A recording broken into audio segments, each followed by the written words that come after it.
ఓం నారాయణ ఆది నారాయణ. ఓం నారాయణ ఆది నారాయణ ఛానల్ను ఆదరిస్తున్న గురు బంధువులకు స్వాగతం, సుస్వాగతం.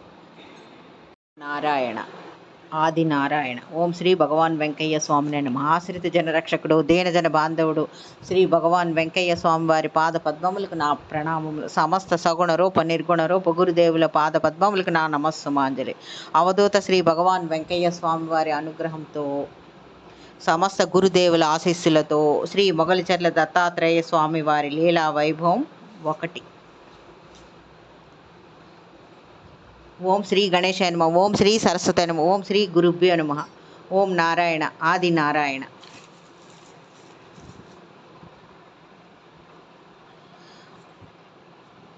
మొగలిచర్ల గ్రామ సరిహద్దుల్లో ఆశ్రమంలో కపాల మోక్షం ద్వారా సిద్ధి పొందిన శ్రీ మొగలిచర్ల దత్తాత్రేయ స్వామి వారు తనను నమ్మి కొలిచిన భక్తుల కోరికలు సత్వరమే తీర్చేవారు. శరీరముతో ఉంటేనే సమాజానికి ఉపయోగమా, నా సమాధి నుండి కూడా భక్తులు అనుగ్రహిస్తాను అని శ్రీ స్వామివారు పలికిన మాటలు అక్షర సత్యాలని నిరూపించే సంఘటనలు కోకొల్లలు. అలాంటి సంఘటనలో ఇప్పుడు స్మరించుకునే సంఘటన 1. ప్రకాశం జిల్లా పామూరు మండలం గుమ్మనంపాడు గ్రామ వాస్తవ్యులు. వీరి పేరు వెదుకూరి మాలకొండయ్య వెంకటమ్మ, ఈ దంపతుల పేరు. వీరు శ్రీ మొగలిచర్ల దత్తాత్రేయ స్వామివారిని భక్తితో కొలుచుకునేవారు. వీరికి శ్రీ స్వామివారంటే ఎనలేని భక్తి. స్వామివారు తపస్సు చేసుకునే రోజుల్లోనే వీరు ఆశ్రమానికి వచ్చి స్వామివారిని దర్శించుకుంటూ ఉండేవారు. స్వామివారు సమాధి చెందిన తర్వాత కూడా మందిరానికి వచ్చి దర్శనం చేసుకుంటూ ఉండేవారు. వీరికి ఒక కూతురు. ఆమెను కడప జిల్లా మైదుకూరు వాస్తవ్యులు లక్ష్మయ్యతో వివాహం చేశారు. ఆమెకు ఈ కొండమ్మకు వివాహమై 4 సంవత్సరముల కాలం గడిచినా ఆమెకు సంతానం కలగలేదు. వెంకటమ్మ ఆమె కూతురికి శ్రీ మొగలిచర్ల దత్తాత్రేయ స్వామివారి సమాధిని దర్శించి మొక్కుకోమని ఆమె కూతురికి సలహా ఇచ్చింది. దాంతో వెంకటమ్మ గారి కూతురు, అల్లుడు కొండమ్మ లక్ష్మయ్య ఇద్దరు మొగలిచర్ల దత్తాత్రేయ స్వామివారి సమాధి మందిరాన్ని దర్శించుకున్నారు. కొండమ్మ నిష్ఠతో మండలం రోజుల పాటు దీక్ష పూని శ్రీ స్వామివారి మందిరం వద్దే ఉండి సేవించుకుంది. ఆమె ఒకరోజు స్వప్నంలో శ్రీ స్వామివారు కనిపించి మామిడి పండు చేతికిచ్చి భుజించమని చెప్పారు. కొండమ్మ ఈ స్వామివారి ఇచ్చిన ఫలాన్ని కళ్ళకద్దుకొని స్వప్నంలోనే భుజించింది. తర్వాత ఆమెకు మెలకువ వచ్చింది. తనకు వచ్చిన స్వప్నం గురించి ఆమె భర్తకు చెప్పింది. మరుసటి నెలలో కొండమ్మ నెల తప్పింది. 1977 నవంబర్లో పండంటి బిడ్డకు జన్మనిచ్చింది. ఈ దంపతుల ఆనందానికి అవధులు లేవు. బిడ్డకు శ్రీ స్వామివారి పేరే దత్తాత్రేయ అని నామకరణం చేసుకున్నారు. శ్రీ స్వామివారి కరుణ్ణి పదే పదే తలుచుకుండేవారు. ఈ పిల్లవాడికి కూడా, ఈ దత్తాత్రేయకి కూడా చిన్నతనం నుంచి స్వామివారి మీద భక్తి ఏర్పడింది. కాలక్రమేణా దత్తాత్రేయ పెరిగి పెద్దవాడయ్యాడు. చదువుకొని ఉద్యోగంలో చేరాడు. ఇతనేమో ఇండస్ ఇండ్ బ్యాంక్లో వర్క్ చేస్తున్నాడు. ఈయన దత్తాత్రేయ కడప జిల్లాలో. ఇతను పెద్ద చదువుకొని ఉద్యోగంలో ఇండస్ ఇండ్ బ్యాంక్లో వర్క్ చేస్తున్నాడు. వివాహం కూడా జరిగింది. సంతానం కోసం కూడా శ్రీ దత్తాత్రేయ గారు కూడా స్వామివారినే మొక్కుకున్నారు. వరుసగా వీరికి 2 ఆడపిల్లలు పుట్టారు. వాళ్ళకి దత్త చరిత, దత్త వర్షిత అని పేరు పెట్టుకున్నారు. మగ సంతానం కావాలని తిరిగి స్వామివారిని విన్నవించుకున్నారు. స్వామివారిని ప్రార్థించారు మొగలిచర్ల దత్తాత్రేయ స్వామివారు. దాంతో భక్తుడు కోరిక తీర్చడమే కదా భగవంతుడి పని అన్నట్టు వీరికి కుమారుడు కూడా కలిగాడు. అతనికి విష్ణుదత్త అని పేరు పెట్టుకున్నారు. వీరు శ్రీ స్వామివారిని సేవించుకుంటూ అనేక కష్టముల నుంచి బయటపడుతున్నారు. వారు చెప్పిన మాట ఒక్కటే, కష్టమైన సుఖమైన శ్రీ మొగలిచర్ల దత్తాత్రేయుడు స్వామివారి పాదాలే మాకు శరణ్యమని వారు భక్తిపూర్వకంగా చెప్పుకుంటారు. ఇంకొక లీల ఇది. వీరి పేరు పణిదపు నరసింహాచారి రమణమ్మ, ఈ దంపతుల పేర్లు. ఈ సంఘటన జరిగింది 2005వ సంవత్సరం. వీరిది పామూరు మండలం రేణిమడుగు గ్రామ వాస్తవ్యులు. వీరు వృత్తి వ్యవసాయం, వడ్రంగి పని 2 చేసుకుంటారు. వడ్రంగి పని, వ్యవసాయం 2 చేస్తారు. వీరికి 2 సంతానం. పెద్దవాడు కూతురు, రెండోవాడు అబ్బాయి. ఆ అబ్బాయి పేరు రామ బ్రహ్మచారి. అతనికి 23 సంవత్సరములు. కూతురికి వివాహం చేశారు. కుమారుడు ఈ రామ్ బ్రహ్మచారికి 23 సంవత్సరంలో అతను వ్యవసాయము స్వర్ణకారుడుగా కూడా రెండు చేసుకుంటున్నాడు. వాళ్ళు హాయిగా ఉన్నారు.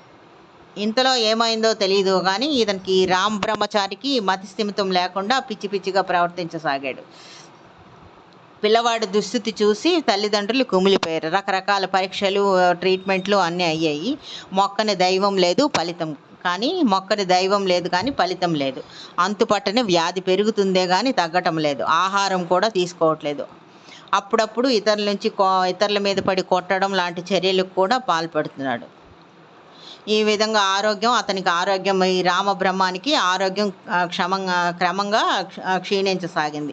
యుక్త వయసులో ఉన్న కుమారుడు ఈ విధంగా మారటం ఏ తల్లిదండ్రులకైనా మనోక్షోభే కదా. అప్పుడు ఎవరి ద్వారానో శ్రీ స్వామివారి మహిమలు, మొగల్చెర్ల దత్తాత్రేయ స్వామివారి మహిమల గురించి విని చివరి ప్రయత్నంగా ఇక్కడికి వచ్చారనమాట. వారు వచ్చేటప్పటికి ఆ అబ్బాయికి వారం రోజుల నుంచి అప్పటికే వారం నుంచి ఆహారం అది సరిగ్గా తీసుకోవట్లేదు కదా, బాగా బలహీనంగా ఉన్నాడు.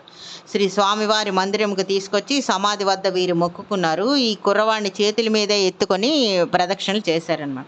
వారం గడిచేసరికి కొద్దిగా పిల్లవాళ్ళలో మార్పు రాసాగింది. మెల్లిగా తనంతట తానే నడవగలిగే స్థాయికి వచ్చాడు. 41 రోజుల పాటు స్వామివారి మందిరం వద్దే ఉండి సేవించుకోవాలని వారు నిశ్చయించుకున్నారు. క్రమంగా స్వస్థత ఆ అబ్బాయికి చేకూరసాగింది. ఒక్కొక్క రోజు గడిచేటప్పటికి మార్పు స్పష్టంగా రామ్ బ్రహ్మలో కనబడుతుంది.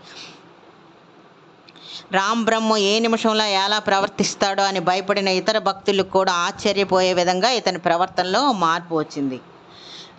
అంతేకాదు ఇతనికి రామబ్రహ్మానికి కూడా ఈ దత్తాత్రేయుడు, మొగలిచెర్ల దత్తాత్రేయ స్వామి వారి మీద సంపూర్ణ విశ్వాసం ఏర్పడింది. పూర్తి భక్తిపరుడుగా మారాడు. ఎంత మార్పు వచ్చిందంటే అతనికి గంటల తరబడి ధ్యానంలోనే గడుపుతూ ఉండేవాడు. మనోవికారపు చేష్టలన్నీ పోయాయి. సహనంగా ఉండడం, శాంతంగా మాట్లాడడం అలవాటుగా మారిపోయింది. ఇతనికి అతనిలో వచ్చిన మార్పు చూసి అతన్ని దగ్గరగా గమనిస్తున్న వారు సైతం ఆశ్చర్యపోయే విధంగా మారిపోయాడు. అలా జరుగుతున్న క్రమంలో అప్పుడు ఇతని గురించి ఈ ప్రభావతి అమ్మగారికి, శ్రీధర్రావు దంపతులకి ఇతని గురించి తెలిసిందనమాట. రామ్ బ్రహ్మలో భక్తి కూడా ప్రభావతి అమ్మగారికి బాగా నచ్చింది. ఇతను కూడా సంపూర్ణవంత ఆరోగ్యవంతుడయ్యాడు కదా. దత్తాత్రేయ స్వామి ప్రాంగణంలోనే ఈ రామబ్రహ్మం కూడా సంపూర్ణ ఆరోగ్యవంతుడయ్యాడు. అయితే ఇక్కడ స్వామివారి మందిర ప్రాంగణంలో ఒక పాముల పుట్టని భక్తులంతా నాగదత్తయ్య అనే పేరుతో కొలుస్తూ ఉంటారు. ఈ మొగల్చెర్ల దత్తాత్రేయ స్వామి మందిర ప్రాంగణంలో ఒక పాముల పుట్ట ఉంది. దాన్ని నాగదత్తయ్య అనే పేరుతో భక్తులంతా కొలుస్తూ ఉంటారు. అక్కడికి వచ్చే భక్తులకు తీర్థం ఇచ్చే పని ప్రభావతి అమ్మగారు ఈ రామ్ బ్రహ్మానికి అప్పచెప్పారు. ఇతను పూర్తిగా సంపూర్ణ ఆరోగ్యవంతుడయ్యాడు కదా, అక్కడికి వచ్చే భక్తులకు తీర్థం ఇచ్చే పని రామ్ బ్రహ్మానికి అప్పచెప్పారు ఈ ప్రభావతి అమ్మగారు. ఆ పని అతను అత్యంత భక్తి శ్రద్ధలతో చేయసాగాడు. కొన్నాళ్ళు గడిచిన తర్వాత రామ్ బ్రహ్మం మామూలు అయిపోయాడు అనమాట. స్వామివారిని భక్తి శ్రద్ధలతో కొలవడం, నిత్యం దైవ చింతనలో గడపడం గమనించిన ఈ ప్రభావతి అమ్మగారు ఈ రామబ్రహ్మానికి నచ్చజెప్పి ఆ టైంలో ఒంగోలులో దేవాదాయ శాఖ వారు నిర్వహించే వేద తరగతులకి ఈ రామ్ బ్రహ్మాన్ని పంపించారు ప్రభావతి అమ్మగారు అతనికి నచ్చజెప్పి. అక్కడ అతను శిక్షణ పొంది ఆ సర్టిఫికెట్ తీసుకొని మొగల్చెర్ల దత్తాత్రేయ స్వామి వారి మందిరానికి ఈ వేద తరగతులకు హాజరైన తర్వాత ఆ సర్టిఫికెట్ తీసుకొని తిరిగి మొగల్చెర్ల దత్తాత్రేయ స్వామి వారి మందిరానికి తిరిగి వచ్చారనమాట. మొగల్చెర్ల గ్రామంలో శ్రీధర్రావు గారు ప్రభావతి అమ్మగారులకి కుటుంబ వారసత్వంగా ఒక రామాలయం అర్చక బాధ్యతలు ఉన్నాయి. ఆ అర్చక బాధ్యతలు వీరు ఈ రామబ్రహ్మానికి అప్పచెప్పారు. రామ్ బ్రహ్మని దగ్గర కూర్చోబెట్టుకొని నిత్య పూజా విధానాన్ని ప్రభావతి అమ్మగారు జాగ్రత్తగా నేర్పించారు. అతను చక్కగా నేర్చుకున్నాడు. ఆ రోజు నుంచి వారు చక్కగా శ్రీ రామాలయం బాధ్యతల్ని ఈ రామ్ బ్రహ్మం నిర్వహిస్తూ ఉన్నాడనమాట. ఇతను సంపూర్ణ ఆరోగ్యంతో ఉన్నాడు. తల్లిదండ్రులు కూడా ఇతనికి 2011లో వివాహం చేశారు. ఆ టైంలోనే కావలిలో ఉన్న కడుగోళమ్మ దేవస్థానంలో కూడా అర్చకుడిగా పనిచేసే అవకాశం వీరికి వచ్చింది.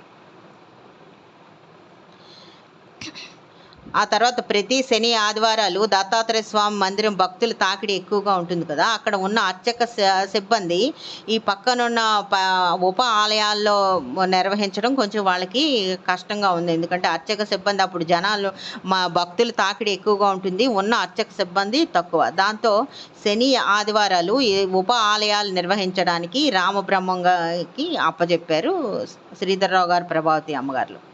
దానితో వీరు అర్చక బాధ్యతలు 2 రోజులు శని ఆదివారాలు నిర్వహించడం ప్రారంభించారనమాట. అంటే స్వామివారు తమ భక్తుడిని 2 రోజుల పాటు తన ప్రాంగణంలోనే ఉంచుకునే ఏర్పాటు చేసుకున్నారనమాట. అదే రామబ్రహ్మ భక్తిగా ఈ బాధ్యతలు కూడా చక్కగా నిర్వహించారు. అంటే స్వామివారిని శరణన్న వారిని తమ ఆలయంలోనే అర్చకుడుగా ఉంచుకున్నారు స్వామివారిని. ఓం నారాయణ ఆది నారాయణ.